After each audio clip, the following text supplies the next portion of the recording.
নমস্কার বন্ধুরা, নবদিগন্ত চ্যানেলের পক্ষ থেকে আপনাদের সকলকে জানাই স্বাগতম। তো বন্ধুরা, আজকে সকালে গুড মর্নিং জানিয়ে আপনাদের জন্য নতুন যে আপডেটটি নিয়ে উপস্থিত হয়েছে সেটি হচ্ছে 32,000 চাকরি বাতিল মামলায় গতকালকে শুনানি আপনারা দেখেছেন বা ইতিমধ্যে জেনেও গিয়েছেন। তো এই 32,000 মামলায় কিন্তু কপাল খুলতে চলেছে সমস্ত বঞ্চিত ক্যান্ডিডেটদের। আমি এটা জোর গলায় বলছি, বঞ্চিত ক্যান্ডিডেটদের কিন্তু কপাল খুলবেই। আর যদি কপাল কোনো কারণে না খুলে তাহলে কিন্তু পুরো প্যানেলটাকে রিপ্যানেল করতেই হবে। তো এই বিষয় নিয়ে বিস্তারিত আপডেট এই ভিডিওতে থাকছে, যে কোন কোন পয়েন্ট আছে যার দ্বারা কিন্তু এই বঞ্চিতদেরকে চাকরি দিতেই হবে, এবং কোন কোন পয়েন্ট রয়েছে যেখানে কিন্তু ক্যানকে অ্যাকসেপ্ট করতেই হবে। তো চলুন এই বিষয়ে আমরা বিস্তারিত জেনে নিই। তবে তার আগে বলি, যারা প্রথমবার চ্যানেলটি দেখছেন, যারা এখনও চ্যানেলটিকে সাবস্ক্রাইব করেননি, আপনারা অবশ্যই চ্যানেলটিকে সাবস্ক্রাইব করে দেবেন। তো চলুন আমরা মূল পর্বে ফিরে যাই, বিস্তারিত সম্পর্কে জেনে নিই। তো বন্ধুরা, প্রথমেই বলি, গতকালকে কল্যাণ বন্দ্যোপাধ্যায়, যিনি তৃণমূলের সাংসদ এবং আইনজীবী, তিনি কিন্তু কালকেও চেঁচামেচি করেছেন কোর্টে। ঠিক আমরা যেভাবে এসএসসি মামলার ক্ষেত্রে দেখেছিলাম, এসএসসি 26,000 মামলার সময় দেখেছিলাম, উনি কিন্তু সরকার পক্ষের উকিল ছিলেন এসএসসির তরফ থেকে।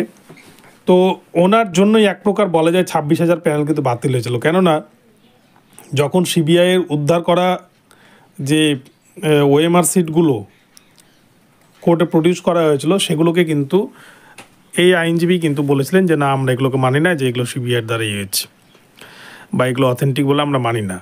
এরকমভাবে কিন্তু জট পাকানোর চেষ্টা করেছিল, যার জন্য কিন্তু পুরো 26,000কে আজকে পথে বসতে হয়েছে। প্রাথমিকের ক্ষেত্রেও এত দেদার দুর্নীতি, যে দুর্নীতিতে কিন্তু বাঁচার কোনো পথ নেই।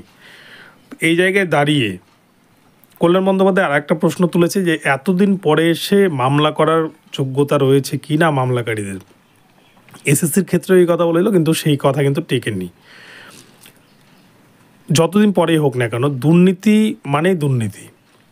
সবথেকে বড় কথা, 2016 সালে রিক্রুটমেন্ট প্রসেস, যেটা 2017-তে রিক্রুটমেন্ট হয়, আজ থেকে প্রায় 8 বছর আগে। 8 বছর আগে নিয়োগ হলেও এখনও পর্যন্ত এই 8 বছর ধরে তারা চাকরি করছে, সঠিকভাবে কোনো প্যানেলই পাবলিশ করতে পারেনি প্রাথমিক শিক্ষা পর্ষদ। তাহলে কিসের এতদিনের কথা বলছেন তারা? আজকে 8 বছর ধরে চাকরি করছে, যে প্যানেলের ভিত্তিতে চাকরি করা উচিত সেই প্যানেলই দিতে পারলো না, 5% ওয়েটিং প্যানেল দিতে পারলো না। তাহলে কোন জোর গলায় বলছে যে এতদিন পরে এসে মামলাকারীরা মামলা করছে? এটা একটা গেল পয়েন্ট। দ্বিতীয়ত পয়েন্ট হচ্ছে ক্যান ফাইল অ্যাকসেপ্ট নিয়ে। ক্যান ফাইল অ্যাকসেপ্ট করতেই হবে, সবগুলো ক্যানই অ্যাকসেপ্ট করতে হবে। ক্যান যদি অ্যাকসেপ্ট না হয় তাহলে কিন্তু পুরো প্যানেল রিপ্যানেল হবে। প্রায় 8,000 মতো জেনারেল ক্যান্ডিডেট তারা কিন্তু চাকরি হারাবে, এবং সেখানে কিন্তু রিজার্ভরা সুযোগ পাবে। তো প্রাথমিক শিক্ষা পর্ষদ যা করে রেখেছে সেখানে কিন্তু তাদের বাঁচার পথ নেই। অপরপক্ষে সিবিআই রিপোর্ট দেখলে তো ভয়ঙ্কর রিপোর্ট, যেটা অভিজিৎ গাঙ্গুলি স্যারও তিনি কিন্তু মুখ বন্ধ খামে সেটাকে আটকে রেখেছিলেন, বিভিন্ন বিচারপতি রেখেছিলেন।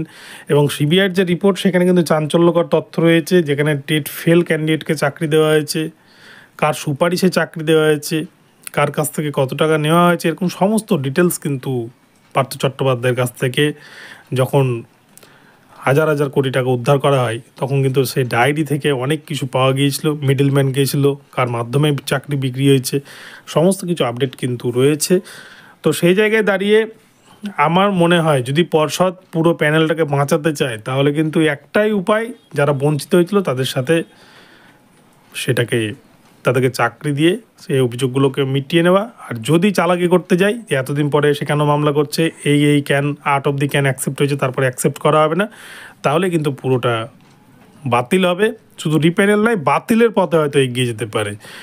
তো বন্ধুরা, যাই হোক, যারা 32,000 মামলায় রয়েছেন বা যারা সেই সময় ইন্টারভিউ দিয়েছিলেন, যারা চাকরি পাননি, আপনাদের জন্য বড় আশার খবর। এখানে কিন্তু আপনাদের চাকরি হবেই।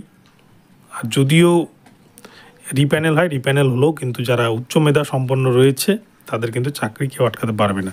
তো এখন এই পর্যন্ত রইল। ভিডিওটি ভালো লাগলে চ্যানেলটিকে সাবস্ক্রাইব করে দেবেন। দেখা হচ্ছে পরবর্তী ভিডিওতে। সকলে ভালো থাকবেন, ধন্যবাদ।